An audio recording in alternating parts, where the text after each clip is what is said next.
jirtu kabajamtoota daawwattoota Oromiyaa Firiidam Miidiyaa oduu guyyaa kanaa qabadhee dhiyaadhe isinitti himaa Anfu'aas Sultaanii jalqaba irratti hangafoota oduu. Oromiyaa bakkoota garaa garaatti bosonni ajaja paartii Biltsiginnaatiin gubataa jiraatuun dhagahameera.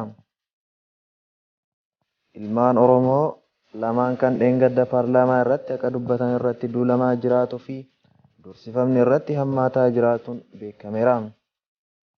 Ilmaan Oromoo Oromiyaa bakkoota garaa garaa keessatti waraana Biltsiginnaatiin ajjeefamaa jiraachuun himameera. Oduu biyya alaatiin Keeniyaan buufata baqattoota Dadabii fi Kaakumaa cufuuf ajajjee baqattoonni yaaddoo himatuun dhagahameera. Babal'ina oduutiin Oromiyaa bakkoota garaa garaatti bosonni ajaja paartii Biltsiginnaatiin biiroo bulchiinsaa fi nageenyaa fi Komishinii Poolisii Oromiyaatiin gubataa akka jiru OFM odeeffannoo qabatamaa argateera. Cilaaloo Gaalamaa Jabat Erar Tulluu Cuqqaallaa dabalatee paarkii fi gaarreen Oromiyaa haala hamaa keessa kan argaman ta'uun beekameera. Akka odeeffannoo OFM argate kanatti biiroon eegumsa bosonaa fi bineensota bosona Oromiyaa roobii darbe abidda kana dhaamsuuf gargaarsa keemikaalaa, meeshaalee fi humna namaa xalayaan waajjira pirezidaantii gaafatee ture jedhameera. Xalayaan biirichi kallattiin waajjira pirezidaantii Oromiyaatiif barreesse kun garuu deebii hin arganne. Inumaa waajjirri Biltsiginnaa Fiqaaduu Tasammaa hoogganu humna namaa fi meeshaa abidda dhaamsuu hin qabnu jechuun dhagahameera. Karaa biraatiin ammoo milishaa fi humni naannoo bosonni itti gubataa jiru abidda kana akka dhaamsisneef waraana shaneetu keessa jira waan ta'eef uummanni akka hin seenne jedhanii ajaja dabarsuun dhagahameera. Kanarraas wanni hubatamu waajjirri Shimallis Abdiisaatii eegalee Fiqaaduu Tasammaa Araarsaa Mardaasaa olaantummaan hoogganaa akka jiranidha. Yeroo darbe Fiqaaduu Tasammaa qurxummii balleessuuf galaana gogsuu qabna jedhee dubbachuun isaa kan yaadatamudha.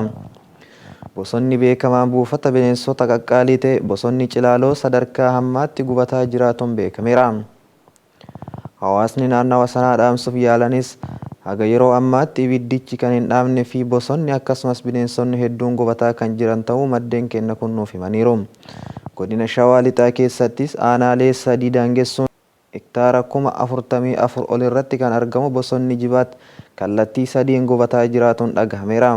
Akka namni dubbisne jedhutti yeroo ammaa kana bosonni kun ibiddi itti qabsiifamee gubataa kan jiru yoo ta'u, sadarkaan abiddichaa guyyaarraa guyyaatti dabaluun dhaamsuufillee humna uummataa ol sadarkaa ta'e gaheera.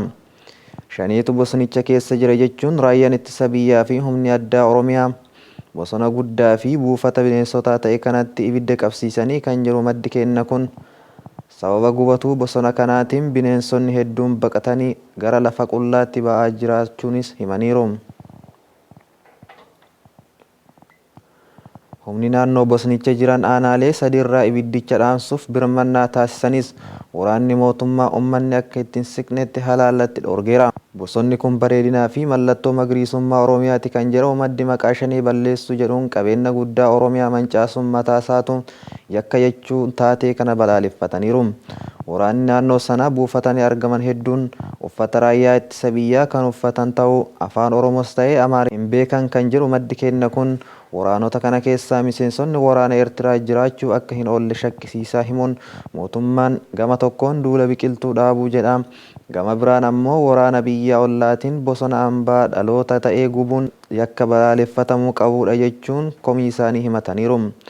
Bosonni kun tooraan gubataa jira. Abidda bosonaa Kaalifoorniyaa, Amaazonii fi Awustiraaliyaa illee agarre kun addumaa jechuudhaan taajjabdoonni dubbataniiru. Waamichi qaamolee adda addaa yeroo ammaa gubachuu bosona irratti taasisaa jiran gama mootummaatiin fudhatama hin arganne jedhameera. Keessattuu abbootiin qabeenyaa muraasni gubachuu bosona kanaa dhaabuuf gargaarsa dhuunfaa isaanii gochuuf gaaffiin dhiyeessan fudhatama kan hin arganne ta'uun beekameera. Obbo Fiqaaduu Tasammaa waamicha abbootii qabeenyaa taasisaa jiran kanaaf deebii gurra namaaf hin tolle kenne jechuudhaan maddi keenya kun nuuf himaniiru. Rakkoon keenya rakkoo nageenyaa malee rakkoo bosonaa miti. Yoo gargaaruu barbaaddan paartii keenya gargaara jechuun gocha hammeenna dhaloota ajjeesuu dubbatu isaaniis dhagahameera.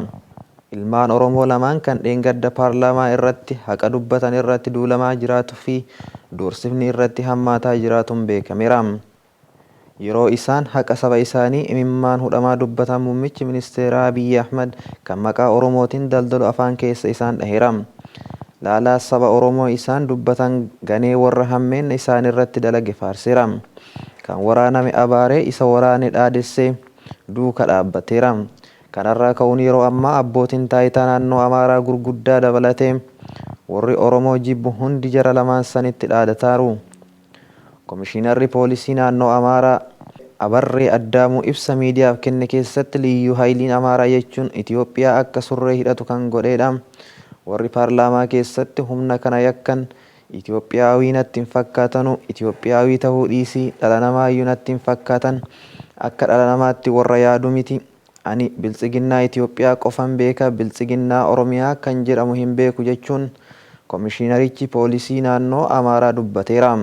Muummichi ministeeraa Abiyyi Ahmad akka qoma dhaawatanii saba fedhan weeraranii ajjeesanii saamanii qe'ee isaan irraa buqqisanii balaalessanis liyyuu hayilii Amaaraatiif eeyyamaa fi beekamtii kennee fi sabaaf sablammoota biyyattii dhaanchisaa jiraachuun taajjabdoonni dubbataniiru.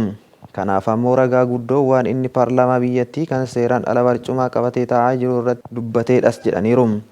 Humni addaa Amaaraa oomisha qonnaan bultoota fi mana jireenyaa Oromoota Walloo bifa suuraa irratti mul'atu jiru kanaan gubanii barbadeessaniiru. Humni bineeyyii kanaatu sadarkaa muummicha ministeeratti jajame kanarraa roorroon hin jiru.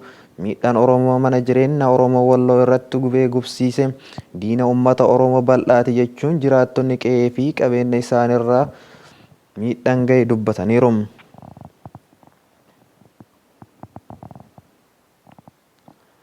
Weerara humni addaa liyyuu hayilii naannoo Amaaraa Oromoota Walloo irratti baneen qotee bultoonni keenya abbootii warraa lakkoofsan 3,000tti tilmaamaman ganda Arbaa Waayyuu fi Sadeen Makkannaa irraa buqqa'anii ganda Luugoo mana barumsaa keessatti beela fi dheebuudhaan rakkataa jiraatuun beekameera. Walumaa galatti yeroo ammaa weerara liyyuu hayilii Amaaraatiin uummanni keenya Walloo 21,000 oltu gandoota 10 irraa buqqa'ee dirreetti hafe jechuudhaan bulchaan godina Kamisee dubbataniiru. Uummanni keenya Walloo akkasumas Oromoonni Oromiyaa waan danda'uun maatii kana bira dhaabbachuun dirqama Oromummaati jechuun hawaasni yaada kennan dubbataniiru. Dabalataan humni addaa naannoo Amaaraa guyyaa kaleessaa gara Oromiyaatti lixuun aanaalee Fantaallee horsiise bultoota Karrayyuu irratti waraana banee ajjeecha fi saamicha Oromoo irratti raawwataa jiraatuun beekameera. Qaamni dhimmi ilaallatuu fi itti gaafatamummaa qabu waan kana ariitiidhaan hin dabarsu taanaan balaan caalu qabeenya fi lubbuu dhala namaa qaali irratti dhufuun waan hin oolle jechuun maddi keenya OFM'if yaada isaanii nuuf himaniiru. Ajjeechaan tibba kana Gumuzitti raawwates fedhii eeyyama muummicha ministeeraa Abiyyiin akka ta'e waan nama shakkisiisuu miti jedhameera.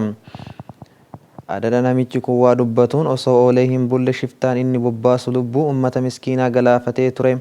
Ammas sanumatti jira jechuun taajjabdoonni qeeqaniiru. Ilmaan Oromoo Oromiyaa bakkoota garaagaraa keessatti waraana biltsiginnaatiin ajjeefamaa jiraachuun himameera.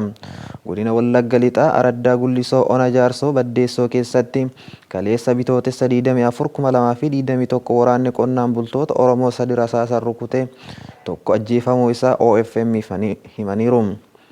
Taateen kun dheengadda waaree booda Gullisoo Aanaa Jaarsoo Baddeessoo keessatti raawwachuu isaanii himaniiru.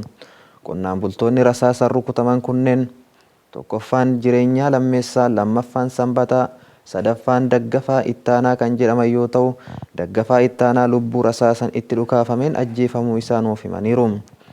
Oduma wal fakkaatuun dubartii daa'ima waggaa 2 baattee daandiirra deemtu nama biraa tokko waliin waraanni murna shiftaa biltsiginnaa ajjeesuun daandiirratti gatuun isaa dhagahameera. Godina Horroo Guduruu Wallaggaa Aanaa Jardeegaa Jaartetti waraanni murna shiftaa biltsiginnaa namoota 2 ajjeesuunis beekameera. Uummata nagaa ajjeesuun yeroo garaagaraatti kan himatan waraanni biltsiginnaa haga guyyaa har'aa ajjeecha Oromiyaa keessatti raawwataa akka jiru uummanni Oromoo bakkoota garaagaraatti odeeffannoon gahaniiru. Waraanni shiftaan murna biltsiginnaa ajjeechaan alatti saamicha maallaqaaf kan akkasumas yakka gudeeddii Oromiyaa keessatti ilmaan Oromoo nagaa irratti raawwataa jira jechuun uummanni himaniiru. Godina Horroo Guduruu Wallaggaa Aanaa Jardeegaa Jaartetti barataa kutaa 12ffaa kan ta'e dargaggoo Gammachuu Moosisaa kan jedhamuu fi barattuu kutaa 4ffaa kan taate Boontuu Xilaa'uun kan jedhamtu tibbuma kana bitootessa 22,2021 bakka addaa Akkaayyuu Haroo Kallachaa fi Haroo Osoo jedhamutti ajjeesee reeffa isaanii gatuu maddeen keenya OFM'if himaniiru. Akka maddeen keenya kun jedhanitti barataa Gammachuu Moosisaa yeroo qormaanni biyyaalessaa kutaa 12ffaa barattootaaf kennamaa ture qormaata irraa barataa Taaddalee Balaay jedhamu waliin qabanii kan turan yoo ta'u barataa Taaddalee Balaay battuluma qaban kan ajjeesan ta'uu fi barataa Gammachuu Moosisaa ammoo mana hidhaa tursiisanii wiixata darbee bitootessa 22/2021 mana hidhaa bakka Jaartee jedhamu irraa baasanii bakka Haroo Kallachaa jedhamutti ajjeesanii biraa kan deeman ta'uu maddeen kennanuuf himaniiru. Barattuu Boontuu Xilahuun ammoo wiixata darbe bitootessa 22/2021 bakka Haroo osoo jedhamutti ganama sa'aatii 2 irratti daa'ima waggaa 2 baattee daandiirra osoo deemtu rasaasaan rukutamuun battalumatti ajjeefamtee reeffa daandiirratti gatan jechuun maddeen kennanuuf himaniiru. Dargaggoo Addisuu Baqqanaa Urgeessaa jedhamu guyyaa wiixataa qabuun mana hidhaa Godoroo Iddoo jedhamutti hidhanii erga turanii halkan tokko erga bulchanii mana hidhaa keessaa baasuun kaampii waraanaa bakka Daarimuu jedhamutti rasaasan erga ajjeesanii booda kaleessa reeffa isaa paatroolii lamaan fiduun maatitti kennaniiru. Bifuma wal fakkaatuun Gujii Bahaatti dargaggeettii mana hidhaa keessaa baafamanii ajjeefamuun dhagahameera. Godina Gujii Bahaa aanaa Duddaa Dawaa jedhamu keessatti dargaggoonni hojii humnaaf aanaa Gooroo Doolaa irratti deeman maqaa shiftaa Shanee jedhamaa jiruun mana hidhaa keessaa baafamuun kan ajjeefaman ta'uun beekameera. Dargaggoonni kunneenis Maadhoo Qabeessaa Caacuu, Saafiyaa Boruu Waaqoo, Miidhagaa Kadiir fa'aa akka ta'an maddeen keenya toora sirra nuuf himaniiru. Itti dabaluunis akka maddeen keenya kun jedhanitti kaabineen dargaggoota kanaan shiftaa Shanee jechuun darara hamaa fi ajjeesisa kaabinee aanaa Gooroo Dooloo obbo Mulgeetaa Dubaroo fi dhimma nageenyaa aanaa Dudda Dawaa ta'uun adda baasnee jirra jechuun maddeen keenya keessa beektota waabeffachuun dubbataniiru. Oduu biyya alaatiin Keeniyaan buufata baqattoota Dadhabee fi Kakumaa cufuuf ajajje. Baqattoonni yaaddoo himatuun dhagahameera. Keeniyaan buufata baqattoota gurguddaa biyyattii keessatti argaman cufuuf ajaja dabarsuun dhagahameera. Mootummaan Keeniyaa akka ibsetti dhaabbanni biyyoota gamtoomanii guyyoota 14 keessatti baqattoota lafa geessu akka ibsu gaafateera.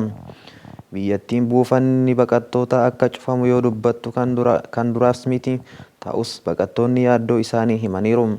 Akka ragaan Komishinii Baqattoota Dhaabbata Biyyoota Gamtoomanii haga gurraandhala walitti qabamee agarsiisutti yeroo ammaa baqattoonni Itoophiyaa 29,718 Keeniyaa keessa jiru jedhameera.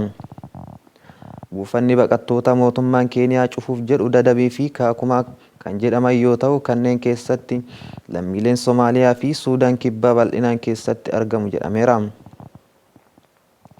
Lammiileen Itoophiyaas gara caalu buufata baqattoota Kakumaa keessatti argamu. Keeniyaan buufata baqattoota kanaa cufuuf yoo jettu kun kan jalqabaa miti jedheera. Haa ta'u malee tibba kanaa ministeerri dhimma keessaa biyyattii Fred Maatiyaangiin dhaabbata biyyoota gamtoomaniitti akka himanitti murtee kanarratti wanti wal mari'atan hin jiru jedhameera. Dhaabbata biyyoota gamtoomaniitti komishiniin olaanaa baqattoota garuu yeroon kenname xiqqaa ta'uu himeera. Obbo Muhammad Abdullahi ammoo waggoota 27 dura Keeniyaa buufata baqattoota Dadhabiitti Itoophiyaa irraa baqatan yeroo ammaas maatii 7 qabu. Obbo Muhammad kanneen Dadhabirraa Kakumatti geeffaman keessaa tokko akka ta'an himaniiru. Akka isaaniitti murtee Keeniyaa tibbanaa waan ta'uu miti jedhaniin yaadni isaanii baqattoonni isaanii dabalatee yaadda'uu himaniiru.